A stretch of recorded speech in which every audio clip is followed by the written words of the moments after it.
రెండవది ఏంటంటే మంత్రాలు తంత్రాలు చేసే వాళ్ళకు వాళ్ళ డబ్బుల కోసము, వాళ్ళకు అవసరానికి డబ్బుల కోసం చేసే వ్యక్తులు తప్ప వాళ్ళకు వచ్చే వాటి ఉండవు, మంత్రాలు రావు. అవి అంతే అంటే అబద్ధంగా చేసి కల్పితంగా చేసే వాటిని మీ ముందే ఇప్పుడు ప్రదర్శించిండు. ఆ కొబ్బరికాయలో ఒక ఎర్రటి వాటర్ అంటే అందులో కుంకుమ వాటర్ కలిపి చేసిన దాన్ని అది. కాబట్టి మీరు మూఢనమ్మకాలు నమ్మొద్దని మా యొక్క విజ్ఞప్తి.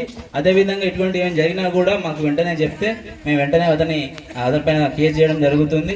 అదేవిధంగా ఈ రోజులలో గ్రామాల్లో జరిగే చాలా చాలా చాలా నేరాలు ఏంటంటే సైబర్ క్రైమ్ జరిగేది అంటే ప్రతి ఒక్క వ్యక్తికి ఫోన్ ఉన్నది ఈ రోజుల్లో.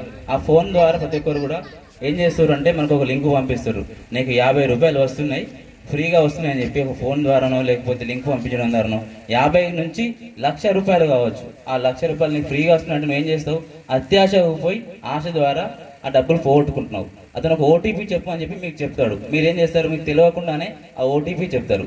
అప్పుడు మీ అకౌంట్లో బ్యాలెన్స్ అంతా ఖాళీ అవుతుంది. అటువంటి వాటికి చెప్పద్దు, దూరంగా ఉండాలి. ఒకవేళ అటువంటి చెప్తే వెంటనే ఏం చేయాలంటే 1930కి ఫోన్ చేయాలి. అర్థమైందా? ఏ నెంబరు అందరు చెప్పాలి. 1930 కాల్ చేస్తే ఏంటంటే ఒకవేళ డబ్బులు పోతే వెంటనే సరే అకౌంట్ని ఫ్రీజ్ చేస్తే అమౌంట్ ఉంటుంది అందులో, లేకపోతే మీరు చాలా నష్టపోతారు. రెండవది ఈ రోజులో జరిగే ఇంకోటి ఏంటంటే ఆడవాళ్ళపై అగత్యాలు. అవి జరిగేది చాలా ఎక్కువగా ఊర్లలో జరుగుతాయి. బట్ మనం బయటకు రాము. ఎందుకు రాము అంటే అరే మనం ఊర్లో చెప్తే మన పరువు పోతాయనే ఉద్దేశంతో మీరు చెప్పారు. కాకపోతే చెప్పకపోతే ఏమవుతుందంటే ఇంకోటి ఇది కాకుండా ఇంకోటి జరుగుతుంది. అట్లా జరుగుతూ ఉంటాయి కాబట్టి చెప్పాలి. రెండవది కంట్రోల్ చేయాల్సింది ఆడవాళ్ళని కాదు, అబ్బాయిని కంట్రోల్ చేయాలి. మీ కొడుకు ఎటుపోతాడో తెలుసుకోవాలి. పొద్దున్న సాయంత్రం వరకు ఉంటాడా, నైట్ ఏం చేస్తాడో, ఎక్కడికి పోతాడో తెలుసుకోవాలి. మీరు తెలుసుకుంటారు అది. కాకపోతే ఆడవాళ్ళని రిస్ట్రిక్ట్ చేస్తారు, స్కూల్స్కి పంపిస్తలేరు, కాలేజీలకు పంపిస్తలేరు. పంపించకపోవడం వల్ల వాళ్ళ ఎదుగుదల అక్కడే ఆగిపోతుంది. దాంతోపాటుగా చైల్డ్ మ్యారేజెస్ అంటే బాల్య వివాహాలు చేస్తారు. చేయడం వల్ల ఏమవుతుందంటే వాళ్ళకు సరిగా అవగాహన లేక వెంటనే కాన్పు జరుగుతుంది. దానివల్ల పిల్లలు పుడితే వాళ్ళకు ప్రమాదమే, వీళ్ళకు ప్రమాదమే. కాబట్టి 18 ఇయర్స్ ఎబో వాళ్ళకు మాత్రమే పెళ్లి చేయాలి. ఆడపిల్లలకు 21 ఇయర్స్ ఉండాలి మగవాళ్ళు అయితే. దాంతోపాటు ఏంటంటే మనకు చిన్నపిల్లలకి ఇప్పుడు ఈ కాలంలో చిన్నపిల్లలకు ప్రతి ఒక్కరికి కూడా మొబైల్ ఇస్తారు. ఆ మొబైల్స్ ఇవ్వద్దు. ఇస్తే ఏమవుతుందంటే నరాల బలహీనత పెరిగి నరాలు చిట్లిపోతాయి. దాంతో అదేవిధంగా ఏంటంటే వాట్సాప్లలో తర్వాత ఫేస్బుక్లలో చాలా వరకు అకౌంట్స్ ఉంటాయి కదా, వాటి ఏం చేస్తారంటే కొందరు అంటే నేరగాళ్ళు సైబర్ క్రైమ్స్, అది కూడా ఒక రకమైన సైబర్ క్రైమే.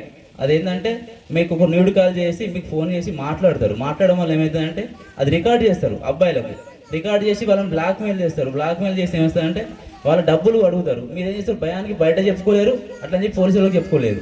బట్ ప్రతి ఒక్కరు కూడా చెప్పుకోవాలి. ఇటువంటి జరిగినప్పుడు ప్రతి ఒక్కరు కూడా పోలీసు వారికి చెప్పుకోవాలి. చెప్పుకుంటేనే మీకు ప్రాబ్లం క్లియర్ అవుతుంది. దాంతోపాటుగా మన వాళ్ళు చెప్పినట్టుగా ట్రాఫిక్ రెగ్యులేషన్స్ అంటే ట్రాఫిక్ సంబంధించిన నేరాలు ఏంటంటే ఇప్పుడు మన శ్రీనివాస్ గారు చెప్పినట్టు ఒక వెహికల్ బయటికి వెళ్తుందంటే అతనికి హెల్మెట్ ఉండాలి. ఉండకపోతే ఏమవుతుంది, హెల్మెట్ ఉంటే ఏమవుతుంది అంటే నీకు దెబ్బలు దీనికి కాకుండా మిగతా వాడికి తగులుతుంది. లేకపోతే దీనికే తగిలింది అనుకో ప్రాణం పోతుంది.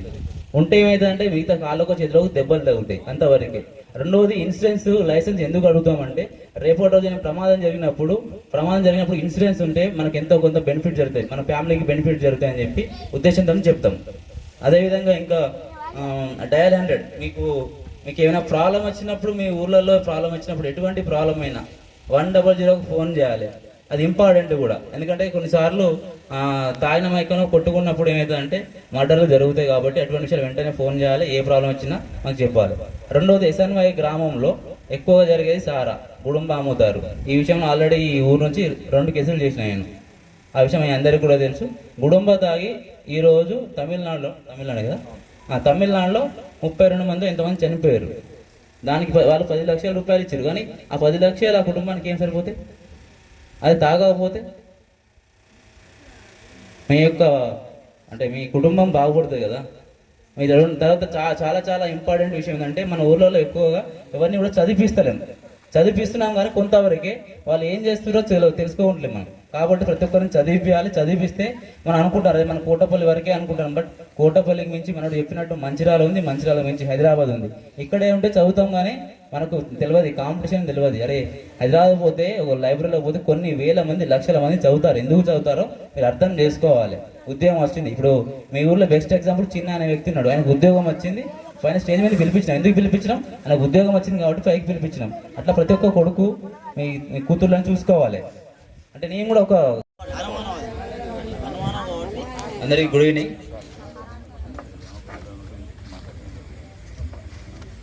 రమేష్ సర్పంచ్ గారు ఇటు రండి, పైకి రండి.